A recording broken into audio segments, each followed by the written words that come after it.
What's up, Average Joes? I have discovered the most addicting subgenre in the fantasy, sci-fi, really whatever realm there is.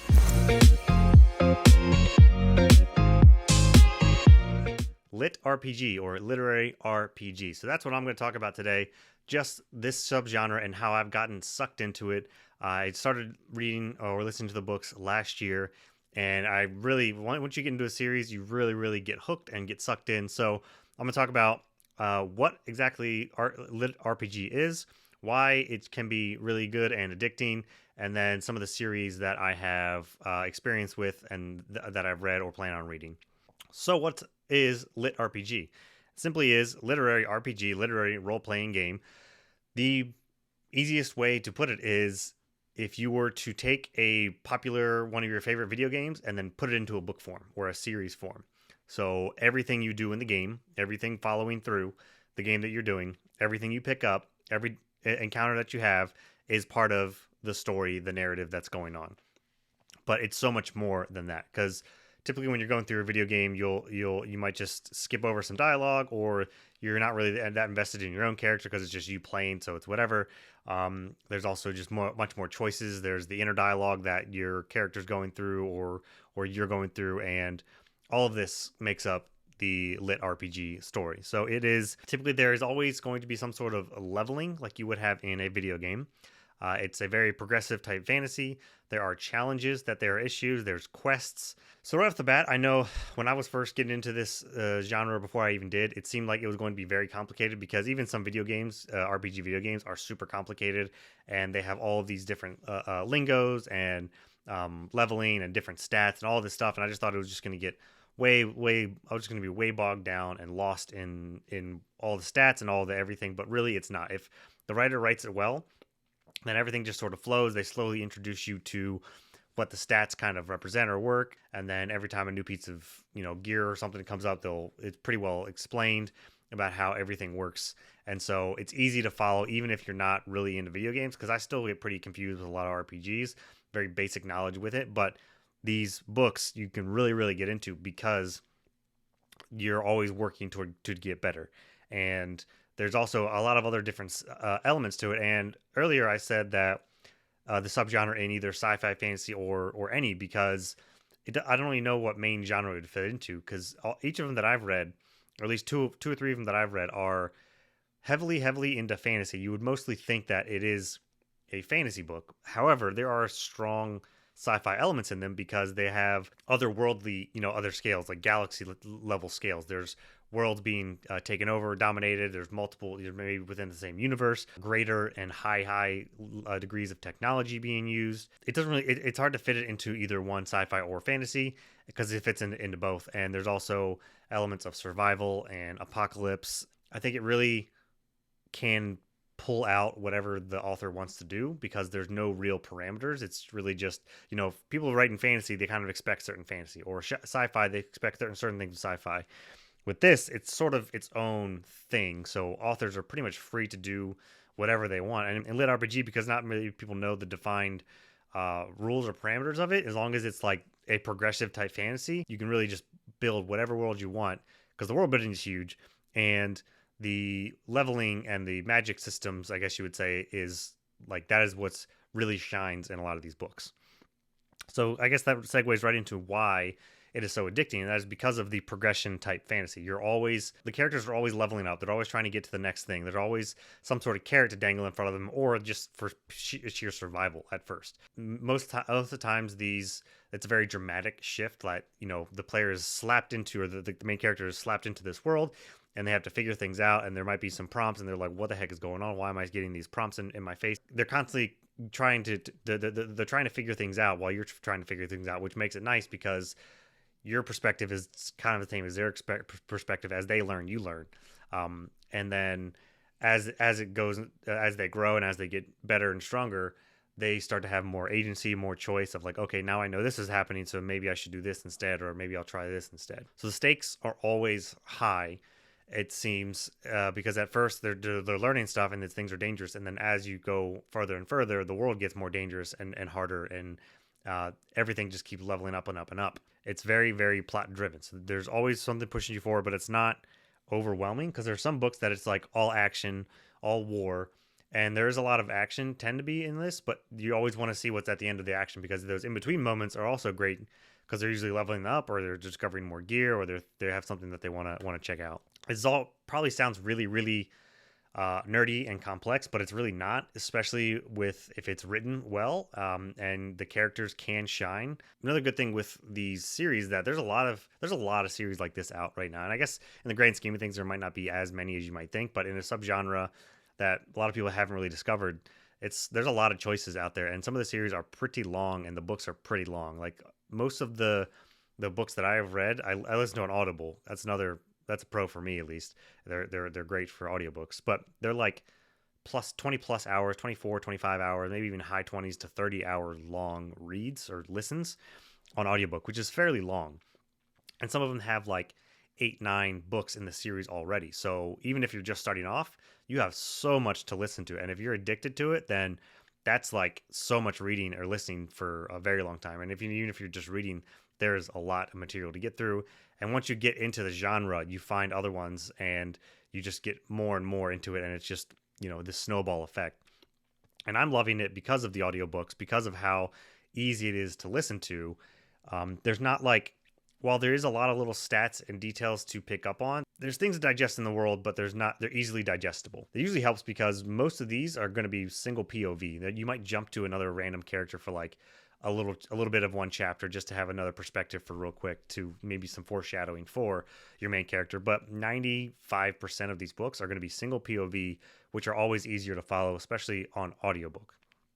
And because it's progression, it will keep your interest. There's times where I've tried to listen to audiobooks and they either get too complicated that's hard to focus on it, or there's just too much side stuff going on and it's a little bit harder. You need to be much more active listening. Whereas I'm usually multitasking. I'm usually either driving or working out or cooking or something, doing something else while I'm listening. I'm not just going to sit and listen to an audiobook. So like that's definitely a pro for me, is to be able to listen to them. So if you're big into audiobooks, I would definitely try. So getting into the series that I have read, the absolute best LitRPG, which I would almost recommend not starting here, and I've seen some other places on web pages to not start there, because it is like the cream of the crop, the best, and that is Dungeon Crawler Carl. This is without a doubt the best LitRPG out there, the progressive type fantasy that it is, and the audio production value is next level. It might be my favorite all-time audiobook series out there, and I say that because when listening to it, the narrator does so many different kinds of voices and they vary so much and they're done so well that I literally told somebody that when I recommended this series, I was like, hey, the audiobook is great. I think they do some post-production and synthesize and edit the voices out. But then I've seen videos of the narrator doing table reads, going through the different characters, and it sounds exactly like it does on audiobook. And until you listen to the book, you'll realize how impressive that is and how much the character voices vary. So 100%, that one is the best. If you're apprehensive about the series, I would start there, because it is the best. But just know that like it's really hard to top that one. The absolute best. It has all kinds of great humor, absolutely great characters. The world is great. Everything about, like, I really don't have much of at all bad to say about Dungeon Crawler Carl. I did do a short on that you can check out as well on my channel. The next one that I'm really really into now is Defiance of the Fall. This one, I think there's 8 or 9 books out, and these are about 24, 25 hours on audiobook. And it took me a little bit longer to get into this book, probably 2/3 of the first book. It has much more elements of survival to it, so especially the first book, a lot of survival. But the leveling and the magic is so deep, and so, like, the leveling system is pretty ridiculous. There's tiers within tiers within tiers.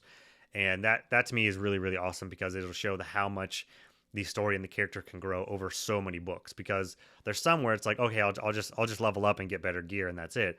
But there's so many different things to level and to work on, and then there's gear, and then there's all kinds of stuff. And it becomes more of a living situation and balancing it out with life and with leveling and with taking down challenges and quests and stuff. So Defiance of the Fall is fantastic. The character work is a little bit weak. The main character is just kind of a character. He's just there.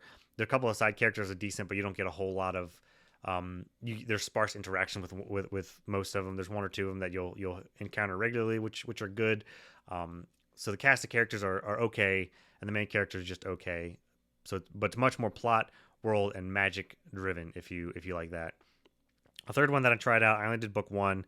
It's supposed to be highly rated, but I just didn't fall into it. It's called Threadbare, and it's pretty unique in the sense that you're in the POV of a teddy bear, and the teddy bear is a golem that was summoned, and they're supposed to be highly intelligent, but you're basically a newborn, but in the game world as a teddy bear. And so, like, at first, you can't speak, you can't read, you can't do any of these things. It's just you're in the teddy bear's head of figuring things out. And like when prompts come up, he refers to them like these boxes with squiggles, and it's words on the page. So there's a little bit of cuteness to it. There's a little bit of it's very unique in that regard and how he's going along. I didn't really feel like the system made a ton of sense to me. Like in this one, he would just do random things, and he would get a stat point to like cuteness. Whenever he would do something cute, he would get a cuteness point. Still scaling up as it went on. And this is also one of the shorter ones, so that also could be a reason. This was only about 12 hours. And like I said, with Defiance, it took me 2/3 to get through, and that's about the 15-hour mark. So it might take another book to get more into Threadbare. It is highly reviewed. It has a lot of great reviews, and there are several of books out there. So if you want a shorter book just to try it out, that one would be one to try out. And the last one, I just started this one yesterday. I'm 20% in now. It's called Battle Mage Farmer, and it's kind of funny because it's another unique take on it, because it's like you take all these LitRPGs and the progression, and like think of post game after you're done your character. Think of if you were living in a RPG world, you completed the main story, the quest. What do you do now? Well, this person just wants to retire and run a farm, and he's still a badass, but all he wants to do is be kind of left alone and run a farm. And of course, other things are going to happen. He's still going to have to fight things off, and there's still going to be these RPG elements. They haven't shined so much yet. I'm only pretty new into it, but it's a very easy listen and in between when I get to other books. Some other ones that this is, if you have an Audible membership, there's a free one called White Trash Warlock, which I'm really interested in just because of what it's called, White Trash Warlock. I don't know what that all entails, but you have my interest piqued already.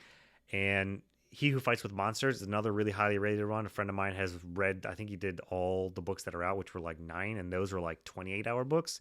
He says that one is really, really good and is somewhat similar to Defiance, of like the world just grows and grows and grows. So those are the ones that I have read. I've read a total of 9. That's 4 of the Carl books, 4 Defiance of the Fall, 1 Threadbare, and I'm doing Battle Mage Farmer now. The only reason why I stopped Defiance of the Fall, I was super into it. Like book 3 and 4, I blew through.